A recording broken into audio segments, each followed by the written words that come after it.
Welcome to the channel, Scott Rides HTX. Don't forget the HTX. Today I want to talk about protecting your bike. And I'm not really talking about stealing or maintenance or theft of your bike, anything like that. I'm really talking about how do you keep your bike looking like it did when it left the showroom floor. I've got about 3 tips for you and 1 bonus. First thing I want to talk about is, well, cleaning your bike. And I've mentioned this a couple times.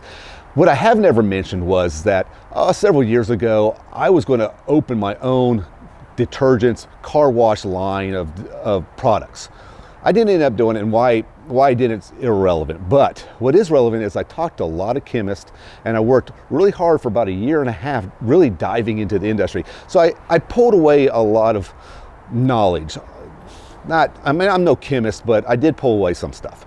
And one of the things I did learn is that pH value or level in a detergent or a cleaner now is not as relevant as it once was.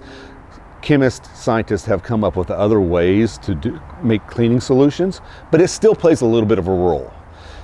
If you're going to be on the base side of a pH on a cleaner above a 7, it's going to be great for cleaning greases, soils, things off of painted surfaces. You go too far up the pH scale to 10, 13, somewhere in there, and it's going to strip waxes off of painted surfaces. You go on the acidic side, down below 7, and that's better for cleaning glass, chrome, bare metal parts. What I've really come to question is these cleaning, all-purpose cleaners that you just spray on your bike and wash off.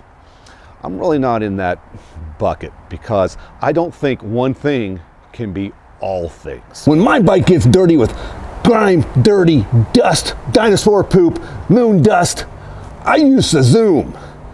Spray it on and spray it off. One easy step. Since I've been using it, I've lost 3 pounds. Shazzoom makes no guarantees of cleaning dirt, grime, dinosaur poop, or moon dust off a motorcycle. Caution should be observed when spraying near hot exhaust and baby sea otters, as Chasm is known to ignite both. And guys, the ladies will like it too.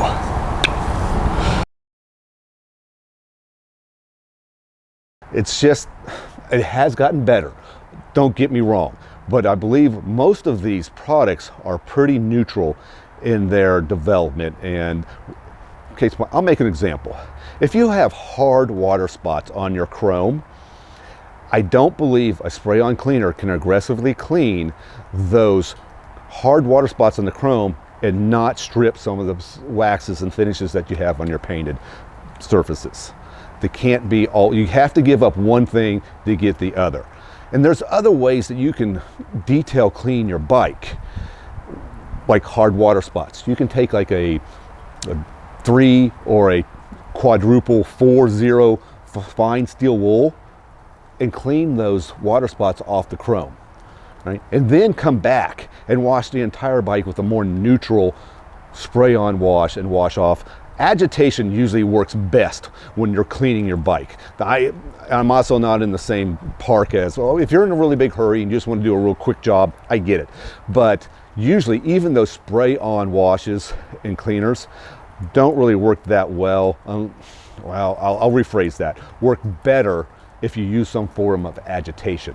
And I would stick to, if you have specific areas that have grease, grime, hard water spots, use a process that cleans those areas first, then go all over the bike with the general cleaner and wash your bike.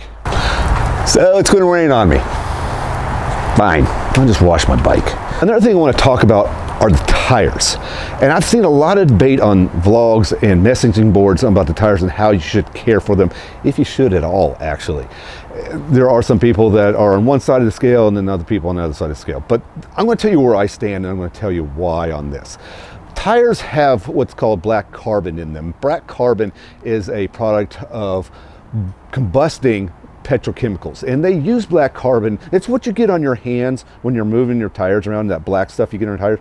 That's typically black carbon, and they use black carbon in tires as a filler, and it helps with the abrasion resistance of tires and preserving the tires. And what happens is when you're riding your bike and that rotation of the tires helps massage the tires, and it brings the black carbon to the surface, and that helps with the preservation of the tires and the conditioning of the tires.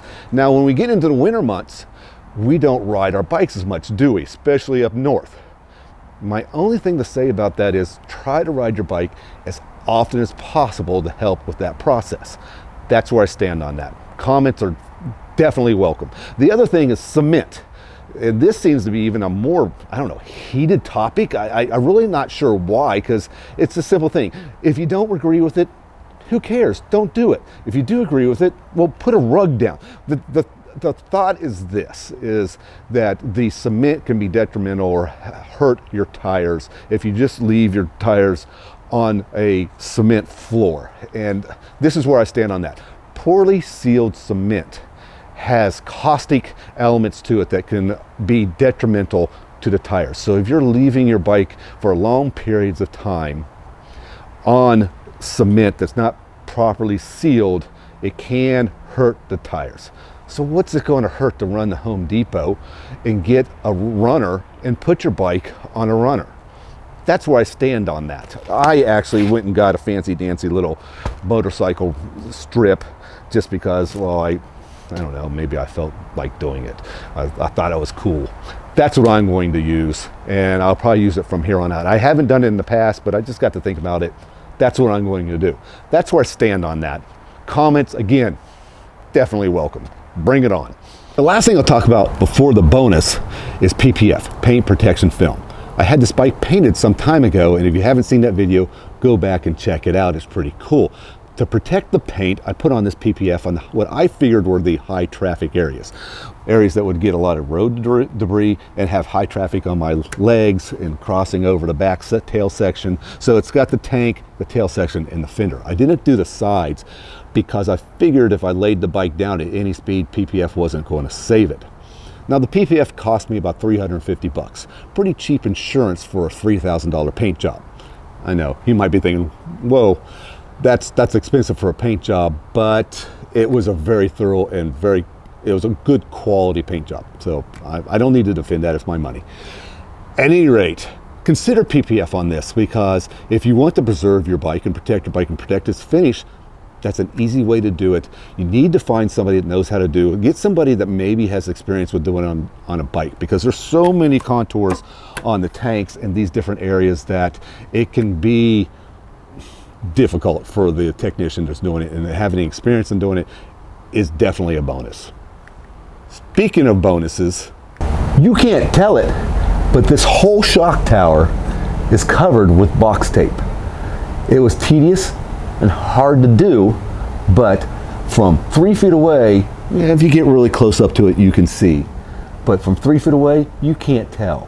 And that box tape is protecting this nice gold surface of the shock tube from road debris and other things that might hit it.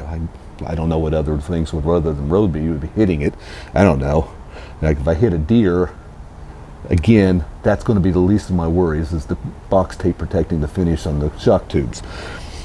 At any rate, that's what I have for you today. You guys keep on keeping on. Catch you next time. When my bike gets dirty with grime and dust and dirt, ozone layer.